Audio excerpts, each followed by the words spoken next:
making no sound in order to stay alive. From the day the rebels came, we kept our eyes down. Shh, speak not if you should wish for tomorrow to come. And for those whose mouths could not be silenced, Miss Sissy! Miss Sissy! they maternally grave.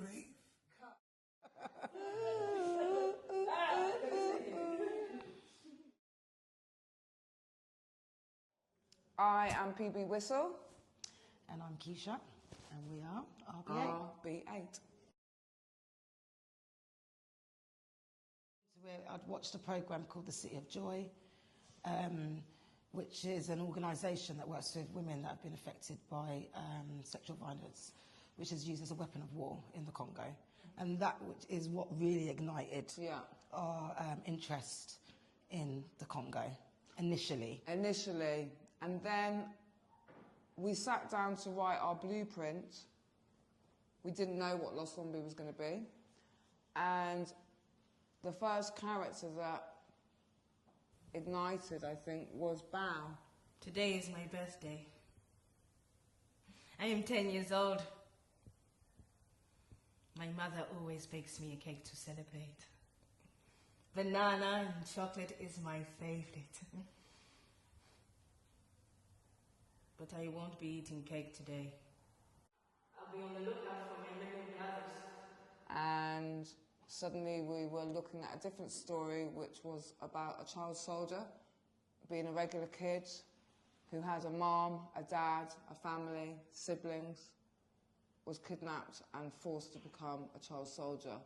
And that's when really, for me, writing this, where the story came, I wanted to do something which shed light on that issue. I think we both did. Also, these awful things he's done, it's out of his control because of what had been enforced on him rather than what he would have wanted to do.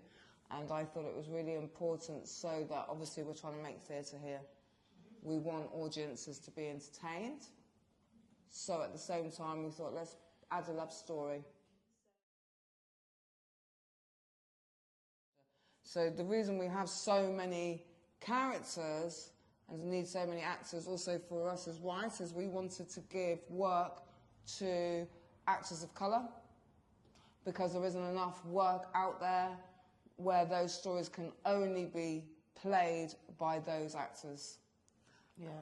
And there's so many different age groups within these characters. Have you seen my shoes? Who are you talking to? There's no one here. Come now, Adea. This is why there are so many. You have an adult actor playing a 9-year-old boy, and then you have the other extreme where you've got a woman at the end of her life, and then you have her younger side, and then you have the love interest, who is the older character of Bao, who is Suja, and then you have the whole UK side. So it was really important to have a cast of this size. Messages in it. We cover so many different things. I think it's important to know that the story starts with love and ends with love, and then there's a lot in between.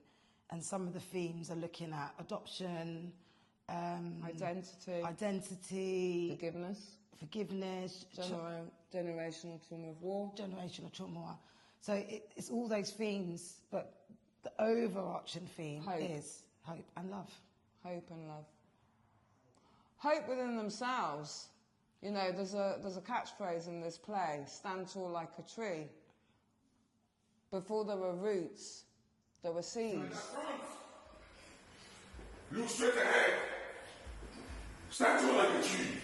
I said stand tall like a tree. What is this? What is this? You stand like a tree that has no water. Cowards! Look at the floor. Are you a coward? It's a metaphor for everyone in life. You cannot stand tall unless you're deep-rooted, you know, within your authenticity. So I think that's a really strong theme within this play. Be who you are and be proud and stand on soil knowing you're deep-rooted. I think I would like audiences to come away from this play who maybe don't understand what's going on in Congo. Yeah. So that we're planting a little seed so that they go and investigate and maybe then they go and do their little bit. Feel we're all in this world together and this is how we choose to do our bit to try and raise awareness on this issue. Yeah, and definitely, like, for me as well, like, until I watched that programme, I had no idea that this was happening in the Congo. And I was like, why is no one talking about it? It was mind-boggling to me that it was such a under-wrap, quiet kind of thing. So it's important for us to kind of get that out and people to understand that we're all walking around with a bit of Congo with us, with our phones, you know, because they're using the cobalt. And TVs, our TVs, iPads, our computers. I think we feel really detached from it because it's so many miles away, but it's here, you know, it's how our Western society thrives. So it felt important to bring that to light and for people to know more about it. I know that there are kids as young as 4, actually, in Congo who are mining for that cobalt. This should not be allowed. There are children as young as 8 being recruited to become monsters. Children should be allowed to be children.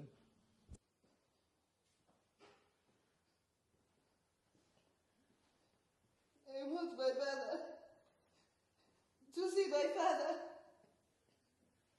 my little baby brother, my sister. Please, God, I just want to go home.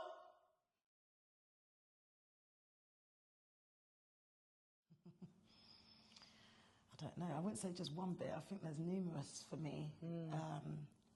I think for everyone that's come to see it so far, leave with something they can connect with because of how many things we cover.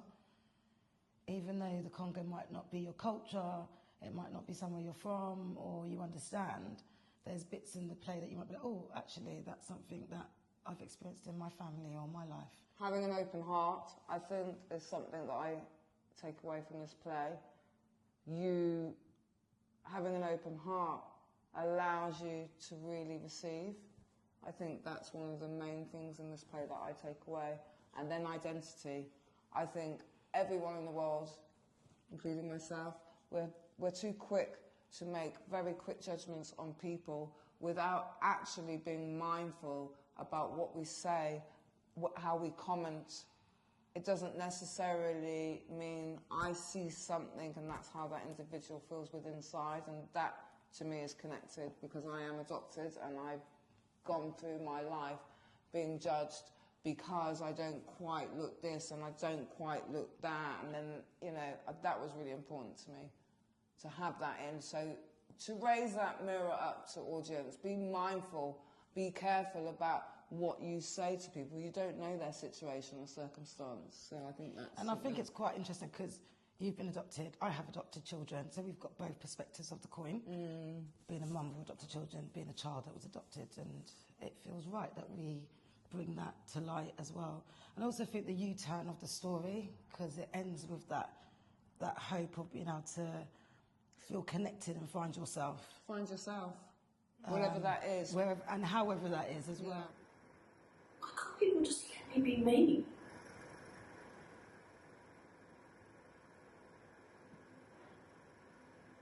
It doesn't matter if we're black or white or brown or blue or purple. I love purple. What matters is who we are. Is us, who we are and what we are to other people. Can we remain open in the face of adversity when we're facing opposing opinions of our own?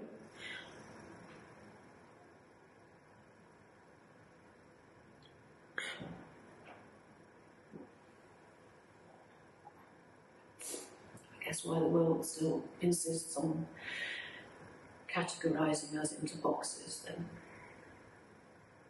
there we'll remain. This is how the world sees me. Cheers. To RBA. RBA.